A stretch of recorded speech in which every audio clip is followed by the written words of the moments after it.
Hello friends, स्वागत है आप सभी का डॉक्टर रूबी होम्योपैथिक रेमेडी में। तो दोस्तों, आज हम लोग बात करने वाले हैं नाखून में होने वाले फंगल इन्फेक्शन के बारे में। तो आप सभी में से बहुत सारे लोग इसको फेस भी किए होंगे और बहुत सारे लोग देखे भी होंगे। किसी किसी के फैमिली मेंबर में हो सकती है ऐसी प्रॉब्लम हुई होगी। तो आज की इस वीडियो में हम लोग जानेंगे कि कैसे आपके नाखून में जब फंगल इन्फेक्शन लगती है तो कैसे आपके नाखून ठीक हो जाते हैं, टूटने लगती है, उसकी कलर चेंज हो जाती है। इस वीडियो में हम लोग डिटेल्स में जानेंगे, साथ में जानेंगे कि कौन सी होम्योपैथिक मेडिसिन है जो आपको बहुत हेल्प करेगी, साथ में कितने डोज में लेनी है, कितने पोटेंसी में लेनी है, कब लेनी है। तो मैं डॉक्टर रूबी आज आप लोगों के साथ डिटेल्स में एक्सप्लेन करने वाली हूँ।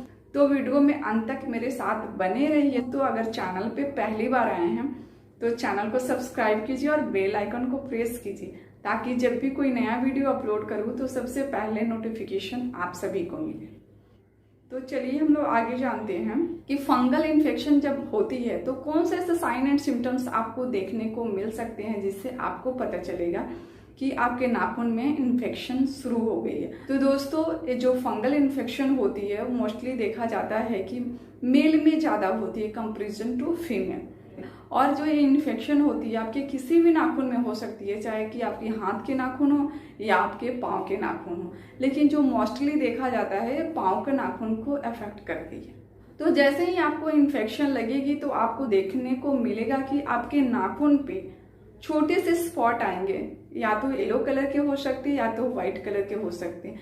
एक्चुअली इसमें पेन नहीं होती है तो हम सभी इग्नोर करते हैं और हमारा इन्फेक्शन जो है वो डीपली बढ़ते जाता है और जो हमारी नाखून होती है उसकी कलर चेंज हो जाती है, पूरे नाखून के इफेक्ट कर देती है और हमारे नाखून की कलर चेंज हो जाती है। हमारी नाखून वाइट हो जाती है या येलो हो जाती है या ब्लैक हो जाती है। उसके साथ साथ नाखून देखने को मिलता है कि बहुत मोटी हो गई है, थिक हो गई है, आपको ट्रिम करने में काफ़ी दिक्कत होती है, या नाखून जो होती है उसकी शाइनिंग खत्म हो जाती है, उसकी लस्टर खत्म हो जाती है और इजीली टूटने लगती है। उस पर बहुत सारे स्ट्रिक्स दिखाई देने लगती है धार धार जैसा उस पर लाइन दिखने लगता है, या आप किनारे पर देखेंगे बहुत सारे लोगों में वहाँ पे खुरदुरे होने लगती है, टूटने लगती है, या कभी कभी देखने को मिलता है कि किसी भी किनारा से टूट गया है। और कभी कभी तो ऐसा होता है कि नाखून जो होता है वो गिर भी जाता है। तो ऐसे अगर साइन एंड सिम्टम्स आपको देखने को मिलते हैं तो आप समझे कि वो हो सकता है आपको नेल में फंगल इन्फेक्शन हो चुकी है। तो दोस्तों, अब हम लोग जानते हैं, आगे हम लोग बात कर लेते हैं कि कौन कौन से लोग हैं जिनको ज़्यादा चांस है कि यह इन्फेक्शन हो। उन लोगों को जिनको डायबिटिक की प्रॉब्लम है यानी शुगर की प्रॉब्लम है तो उनको बहुत ज़्यादा चांस है, या जो ओल्ड एज ग्रुप के हैं एबव 65 ईयर्स के हैं उनको भी बहुत ज़्यादा चांस है, या आपको कोई वैसी डिजीज है जिसमें आपकी जो सर्कुलेशन है वो स्लो हो गई है तो उस केस में भी आपको इन्फेक्शन हो सकती है।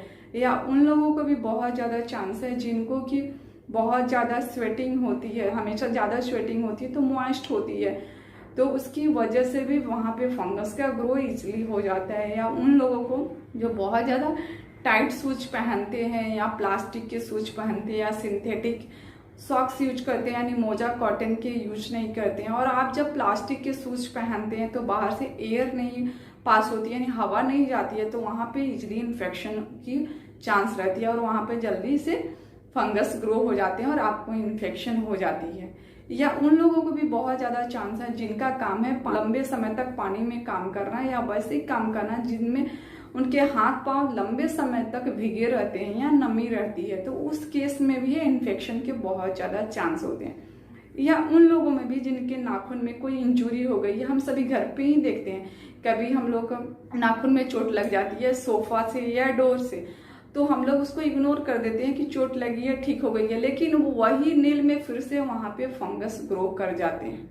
उन लोगों में भी बहुत ज़्यादा चांस है जिसके नाखून के चारों तरफ या तो स्किन में इंजरी हो गई है या टीयर हो गई है, तो वहाँ पे भी जल्दी से फंगस ग्रो कर जाते हैं। तो इन सारे लोगों को बहुत ज़्यादा चांस होती है ये इन्फेक्शन होने की। तो दोस्तों, इसी तरह इन ग्रो टोनेल्स भी एक डिजीज है जिसमें क्या होती है आपके नाखून जो है किनारे से अंदर की तरफ ग्रो कर जाती है और काफी पेनफुल होती है। तो अगर आपको वैसी प्रॉब्लम है यानी आपकी नाखून अंदर की तरफ ग्रो कर गई है तो मेरा सेपरेट वीडियो है, आई बटन में लिंक शेयर किया हुआ है, आप उसको देख सकते हैं।